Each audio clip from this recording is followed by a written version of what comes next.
Assalamualaikum warahmatullahi wabarakatuh. Salam sejahtera, salam Jabatan Bomba dan Penyelamat Malaysia.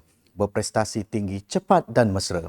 Berita terkini Bomba Channel, Jumaat 3 September 2021 bersama saya Muhammad Taha Husin. Kita mulakan berita pagi ini dengan statistik panggilan kecemasan harian sehingga jam 8 pagi tadi. Pusat Pengurusan Operasi Jabatan Bomba dan Penyelamat Malaysia merekodkan sebanyak 498 panggilan kecemasan melibatkan 44 panggilan kebakaran, 216 panggilan penyelamatan dan 238 panggilan khidmat khas. Manakala bagi statistik operasi COVID-19 pula sehingga Khamis 2 September 2021, sebanyak 65,094 operasi COVID-19 telah dilaksanakan oleh Jabatan Bomba dan Penyelamat Malaysia, melibatkan 43,257 disinfeksi bangunan, 6,221 pemindahan mangsa, 217 pemeriksaan keselamatan kebakaran stesen kuarantin, 8 operasi Humanitarian Assistance and Disaster Relief HADR, 1,062 operasi pengurusan jenazah, 191 orang petugas di Pusat Pemberian Vaksin PVV dan 14,138 lain-lain tugas. Bagi operasi sanitasi awam sehingga semalam sahaja, sejumlah 43,257 operasi sanitasi dilaksanakan yang merangkumi 157 zon iaitu 145 zon merah, 5 zon jingga dan 5 zon kuning serta 2 zon hijau mengikut pengkelasan Pejabat Kesihatan Daerah yang telah ditetapkan oleh Kementerian Kesihatan Malaysia.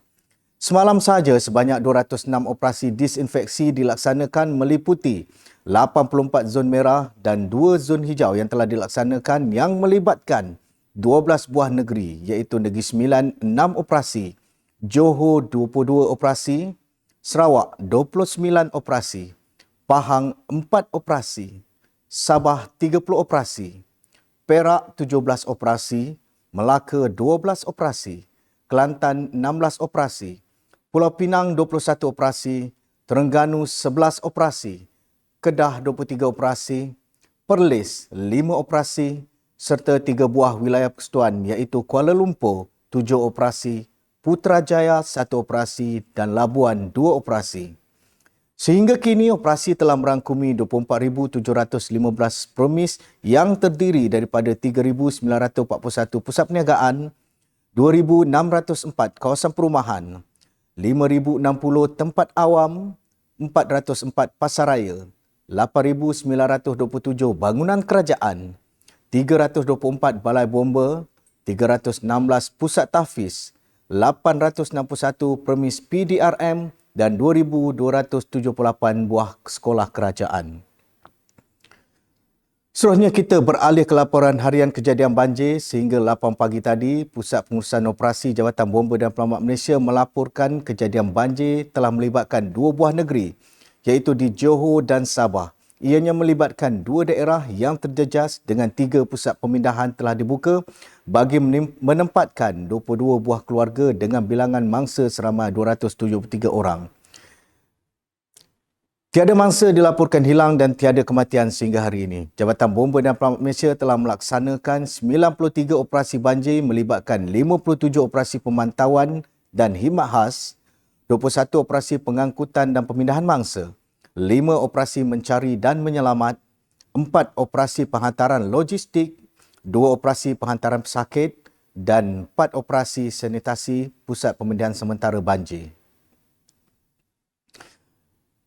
Kita beralih ke laporan insiden. Sementara itu di Pahang, semalam satu kejadian kemalangan jalan raya melibatkan sebuah lori tangki dan sebuah kenderaan seberguna MPV telah berlaku di kilometer 118 Jalan Kuantan Segamat, berhampiran Simpang Kota Bahagia. Yang melibatkan kenderaan MPV tersebut terbakar dan pemandu kenderaan tercampak keluar.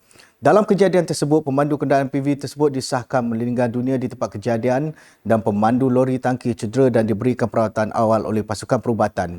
Pasukan keluaran operasi dari Balai Bomba dan Penyelamat Muazzam telah dikejarkan ke tempat kejadian dan seramai 6 orang anggota bertindak melakukan pemadaman kenderaan dan penyelamatan menggunakan alat salur bantu mula dan rescue tool. Kedua-dua mangsa diserahkan kepada pihak hospital dan pihak polis untuk tindakan selanjutnya.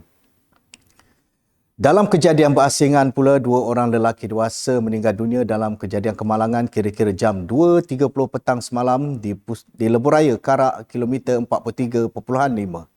Menurut Komander Operasi Balai Bomba dan Penemak Karak, penolong kanan penguasa bomba Muhammad Zamri, sepasukan anggota dikejarkan ke tempat kejadian dan mendapati sebuah kereta terbabas ke dalam gaung.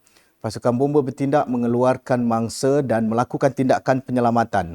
Mangsa disahkan meninggal dunia di tempat kejadian oleh pihak hospital dan diserahkan kepada pihak polis untuk tindakan selanjutnya. Dan seterusnya, di Terengganu, operasi Search and Rescue atau penyelamatan mencari dan menyelamat berkaitan dua kes lemas yang berlaku di Dungon dan Kemaman bermula 2 hari lepas ditamatkan pagi semalam. Susulan mayat kedua-dua mangsa tersebut telah dijumpai. Mayat Muhammad Firdaus Afiq Cik Yusof 21 dijumpai tersangkut pada enjin tongkang di kawasan penyedut Pasir Serdang, Sungai Kampung Tokah jam 8.15 pagi, iaitu kira-kira 3.3 km dari tempat mangsa dilaporkan hilang.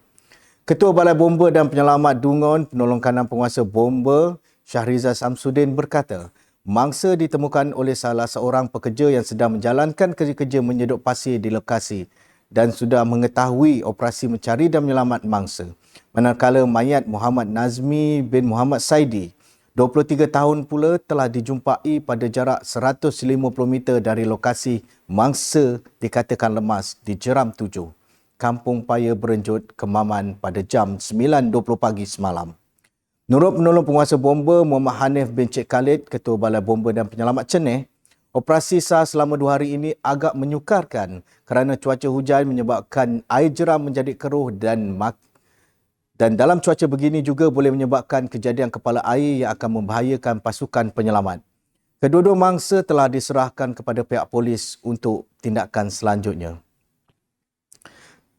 Sekian berita terkini bersama saya Muhammad Taha Hussein. Teruskan kesetiaan anda bersama Bomba Channel, info keselamatan anda. Amalkan norma baru, jaga jarak, kita jaga kita, lindung diri, lindung semua. Assalamualaikum dan salam hormat.